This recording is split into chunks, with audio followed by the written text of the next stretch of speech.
इस क्लिप में मैं आपको बताऊंगा कि हम किस तरह अपने एक एक्सचेंज सर्वर को मुख्तलिफ ऑर्गेनाइजेशन के लिए जो है पब्लिश कर सकते हैं, या आप कह सकते हैं कि हमारे पास एक कंपनी है जिसके 2 डोमेन हैं और वो दोनों डोमेन से जो है ईमेल को रिसीव कर रहा है एक एक्सचेंज सर्वर पर। या आप कह सकते हैं कि लेट्स सपोज एक कंपनी थी, लेट्स सपोज virtualhut.org, जो कि मतलब किसी चीज़ का बिज़नेस करती थी। उसने किसी और जो है एक और कंपनी को परचेज़ कर लिया है और वो चाहती है कि वो अपना एक्सचेंज सर्वर जो है वो यूज़ करे और उस जो नई कंपनी उसने परचेज़ की है उसके ईमेल को रिसीव करे और वो उसके ईमेल को सेंड करे।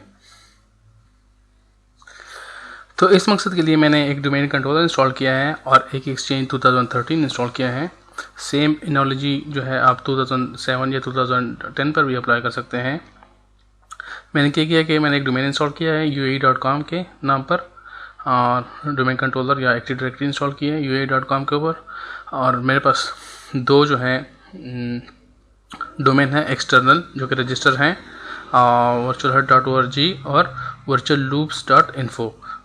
एक जो है आप कंसिडर करें कि एक दुबई ऑफिस है और दूसरा जो है वो मलेशिया का एक ऑफिस है, या एक कंपनी दुबई में है और दूसरी कंपनी जो है वो मलेशिया में है, या व्हाटएवर जो आप मतलब कंसिडर करना चाहें। इस मकसद के लिए मैंने अपने डोमेन कंट्रोलर पर 2 OUs भी क्रिएट किए हैं। मलेशिया के जितने भी यूज़र्स हैं और जितने भी रूम्स हैं वो इसमें मतलब रूम मेल बॉक्स जो है वो रूम्स में हैं, जबकि यूज़र के जो मेल बॉक्स होंगे वो यूज़र में होंगे। इसी तरह दुबई में जो है दुबई में जो रूम मेल बॉक्स हैं वो उधर होंगे और यूज़र के जो हैं वो इसके यूज़र के कंटेनर में होंगे। इसी तरह क्योंकि मेरा जो इंटरनल डोमेन है नेम है वो UAE.com है और मैं नहीं चाहता कि जब ये यूज़र एक्सचेंज को मतलब कनेक्ट होना चाहें तो एक्सचेंज, क्योंकि एक्सटर्नल रजिस्टर होगा, ये डोमेन जो है एक्सटर्नल पर रजिस्टर होगा जैसे कि virtualhut.org और virtualloops.org, तो मेरा क्लाइंट जो है वो बाहर जाएगा और क्यूरी करेगा और फिर उसकी क्यूरी वापस आएगी और उसके थ्रू पे वो मतलब कनेक्ट होगा एक्सचेंज सर्वर से। मैं चाहता हूँ कि इसकी जो क्यूरी है लोकल ही रिजॉल्व हो इस एक्सचेंज सर्वर पर। तो इस मकसद के लिए क्योंकि मेरा डोमेन UAE.com है, मुझे definitely 2 forward lookup zone create करने पड़ेंगे और उसमें एक्सचेंज का होस्ट रिकॉर्ड जो है वो डालना पड़ेगा। तो इस मकसद के लिए मैंने अपने DNS सर्वर पर, क्योंकि मेरा बेस जो है एक्टिव डायरेक्टरी की वो ये है UAE.com है और मैं 2 डोमेन को होस्ट करना चाह रहा हूँ virtualhut.org और virtualloops.info। तो मैंने 2 जोन क्रिएट किए हैं और एक में मैंने mail.autodiscovery मेल का रिकॉर्ड क्रिएट किया है और दूसरा ऑटो डिस्कवरी का क्रिएट किया है। इस तरह मैंने वर्चुअल लूप्स पे आया हूँ, यहाँ पे मैंने मेल का रिकॉर्ड क्रिएट किया है और MX रिकॉर्ड क्रिएट किया है और ऑटो डिस्कवरी का रिकॉर्ड क्रिएट किया है। इस ऑटो डिस्कवरी की रिकॉर्ड क्रिएट करने की ज़रूरत नहीं है क्योंकि एक्सचेंज सर्वर जो है जब भी आप कैश सर्वर इंस्टॉल करें तो एक SCP सर्विस कनेक्शन पॉइंट बन जाता है आपकी एक्टिव डायरेक्टरी में, जो कि ऑटो डिस्कवरी के लिए यूज़ होता है। तो अगर इसको मैं डिलीट भी कर दूँ तो मुझे कोई फ़र्क नहीं पड़ेगा, लेकिन मैंने बस वैसे ही इसको क्रिएट कर दिया है। MX रिकॉर्ड जो है मैंने क्रिएट किया है, आप देख सकते हैं कि मेरा MX रिकॉर्ड है जो कि पॉइंट कर रहा है मेरे UAE.com के उसके ऊपर GitHub ट्रांसपोर्ट पर, जो कि ये है,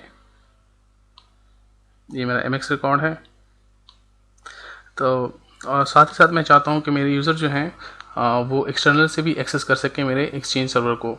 तो इस मकसद के लिए डेफिनेटली आपने host record, SPF record, reverse lookup zone और MX रिकॉर्ड वगैरह बनाना है ताकि जो है एक्सेस जो है वो एक्सटर्नल से आप यूज़र को क्रिएट कर सकें। टेक्निकली सिर्फ आपको जो है होस्ट रिकॉर्ड और MX रिकॉर्ड क्रिएट करना है, लेकिन SPF और रिवर्स DNS जो है ये इंपॉर्टेंट है क्योंकि ये ईमेल को स्पैम पर जाने से रोकते हैं, मतलब ईमेल को स्पैम के फोल्डर में जाने से रोकते हैं। तो वो एक्सटर्नली भी मेरे जो virtualhut.org और virtualloops.info जो है वो मेरे राउटर या फायरवॉल की तरफ पॉइंट कर रहे हैं। साथ ही साथ मैं बताता चलूँ कि एक्सचेंज सर्वर पर आप इंटरनल और एक्सटर्नल वर्चुअल डायरेक्टरी जो है वो मेंशन करेंगे, तो आप इस तरह नहीं कर सकते कि वर्चुअल लूप्स डॉट इन्फो के लिए आप अलग वर्चुअल डायरेक्टरीज मेंशन करें और वर्चुअल हट डॉट org के लिए आप अलग वर्चुअल डायरेक्टरी मेंशन करें। आपने इनमें से किसी एक को चूज़ करना होगा। जैसे कि मैं लेट्स सपोज मैंने चूज़ किया है वर्चुअल हट डॉट org, तो मेरी इंटरनल और एक्सटर्नल वर्चुअल डायरेक्टरी जो है वो पॉइंट करेंगी मेरी एक ही डोमेन को। और साथ ही साथ मैं चाहता हूँ कि जब मेरा यूज़र लॉगिन होता है, जैसे कि लेट्स सपोज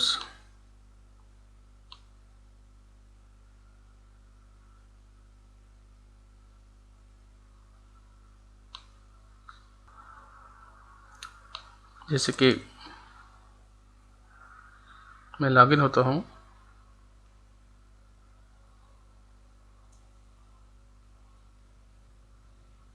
तो मुझे अपना डोमेन नेम और बैकस्लैश यूज़र नेम जो है वो रखना पड़ता है, मतलब एंटर करना पड़ता है। मैं चाहता हूँ कि सिर्फ यूज़र जो है सिर्फ अपना यूज़र नेम एंटर करे और पासवर्ड एंटर करे और ओवा वगैरह को एक्सेस करे, ताकि उसको जो है पता ना चले कि वो कहाँ पर लॉगिन हो रहा है। बस उसको सिर्फ जो है अपना URL पता होना चाहिए, और आपने जो है क्लाइंट को एक ही URL देना है।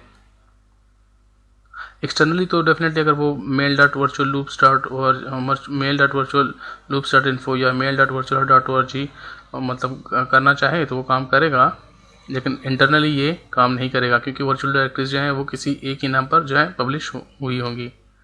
जैसे अगर मैं लॉगिन होना चाहता हूँ तो मुझे यहाँ पर अपना ओरिजिनल डोमेन नेम और यूज़र जो है वो मेंशन करना पड़ता है। मैं चाहता हूँ कि यहाँ पे यूज़र जो है सिर्फ वो अपना यूज़र नेम जो है वो एंटर करे और ये डोमेन नेम जो है वो एंटर ना करे। तो इसके लिए मुझे ओवा की वर्चुअल डायरेक्टरी को भी जो है वो मॉडिफाई करना पड़ेगा।